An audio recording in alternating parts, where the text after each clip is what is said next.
Sing me a song of a lass that is gone.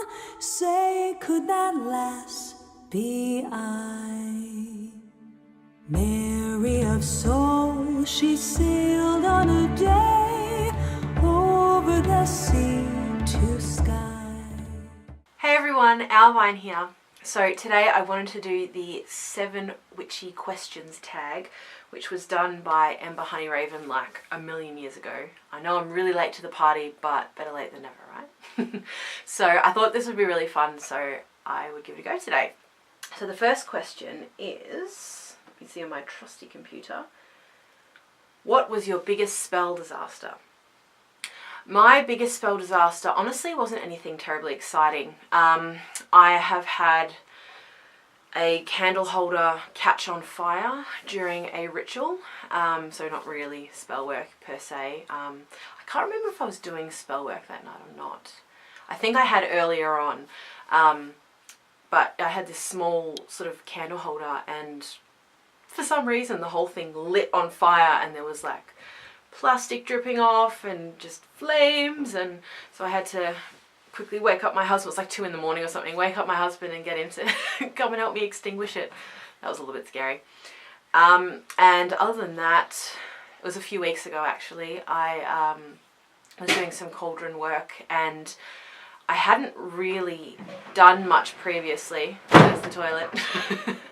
my witchy room's right next to the toilet, isn't that convenient? So I was doing cauldron work and I hadn't done much previously, as I just said. Because of the house I lived in before, I didn't have the freedom to kind of use it. So I had incense burning, I had a charcoal disc burning, and I was burning stuff on the charcoal disc, and this room is quite small and it just filled up with smoke, and I got to the point where I was like, I can't really breathe very well. And so I opened the window and tried to air it out, and it took a while, and for the rest of the night I was like really quite dizzy. I think possibly into the next day too. So those were probably the biggest things that kind of have gone wrong.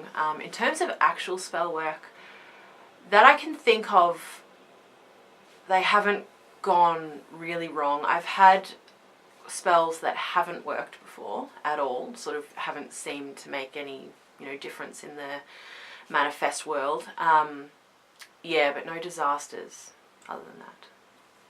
The second question is something you wish someone told you when you first started. The Lady Grave Dancer often says on her channel, and I love this, is your magic is yours and you make your magic your own. So I actually was told this when I was first starting out, and I'm so grateful that I was. There are people out there who say you have to do things this way or that way, their particular way.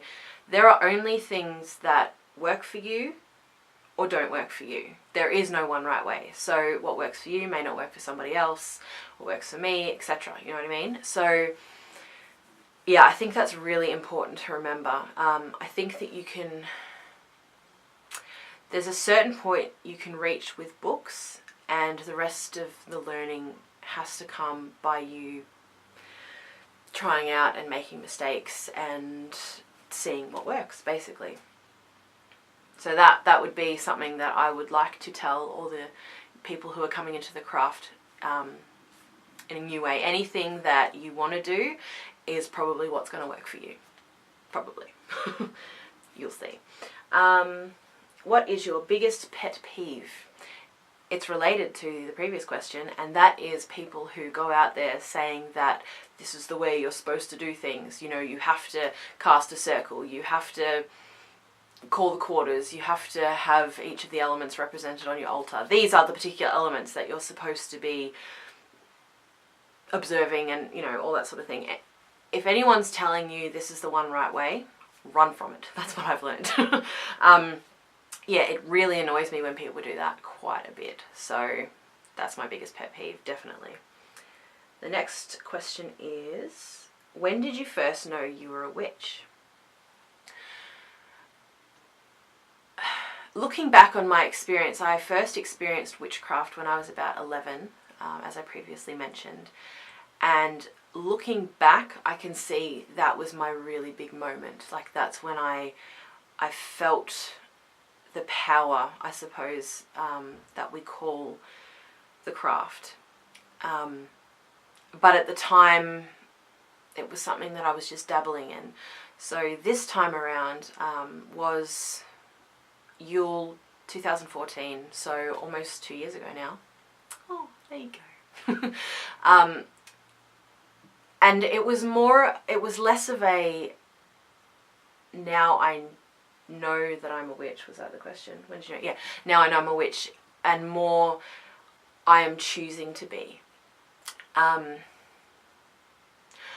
of the opinion, and again, my opinion, and it may be BS, that's fine. I think that ultimately it is a choice. You know, I think that sometimes you can feel called to, called to the path, but ultimately at the end of the day, it's your decision to step onto it or not. So I chose that night to, for me, it was a courageous decision to step onto the path, which meant for me choosing the words witch and pagan as well. They were kind of wrapped up together for me that particular evening. So that's when I knew. Okay, sorry, the camera died. Okay, back to the questions. We are up to the next one, which is, what is your favourite witchy book?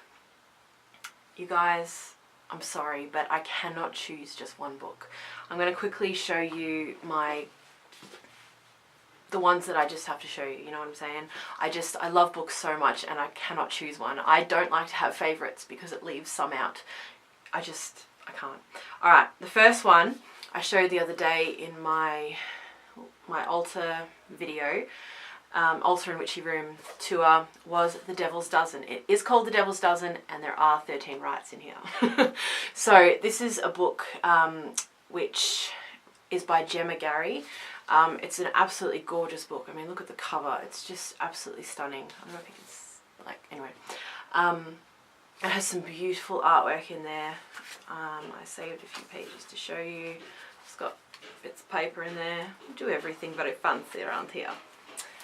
There's one of the images there. And there's another one there.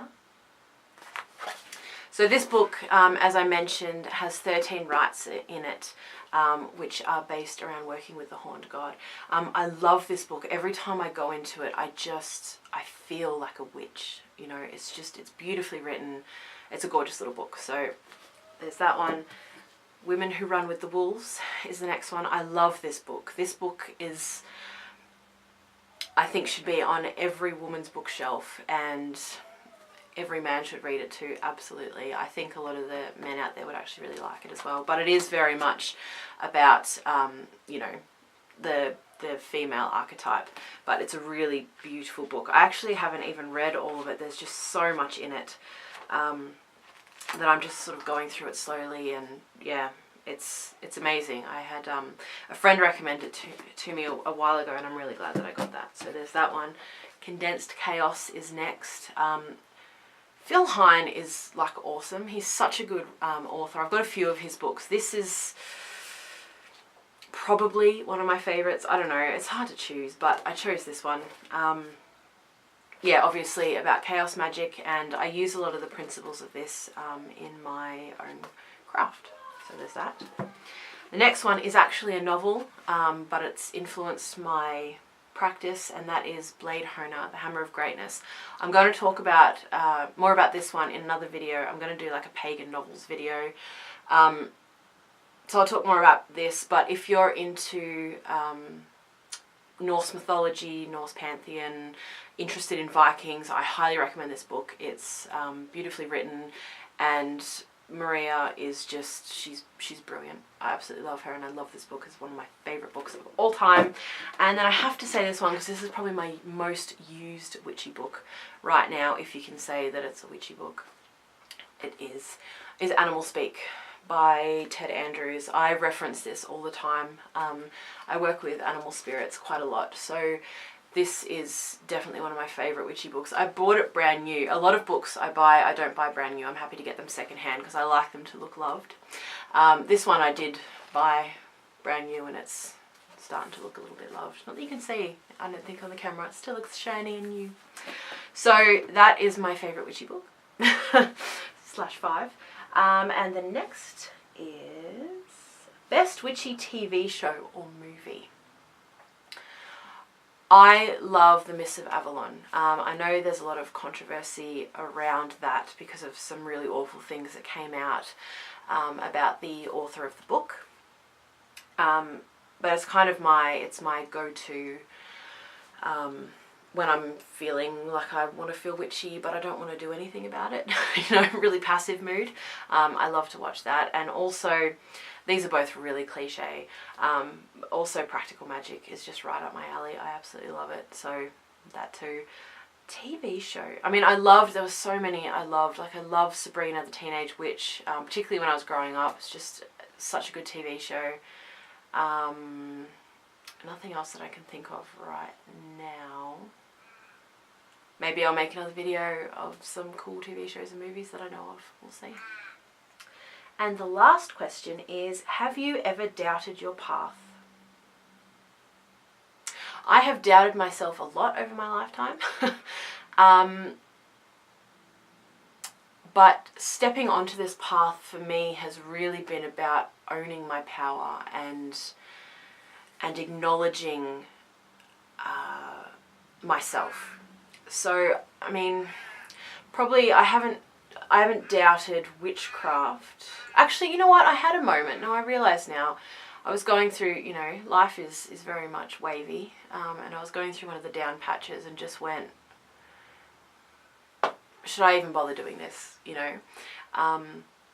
But it was never really a question in my mind that I was going to stop because I love doing it. And I knew that. I was just having a tantrum at the time. Yeah, so I've never doubted it. There's been a few times where I've doubted my own power in terms of manifesting something or, you know, in spellcraft.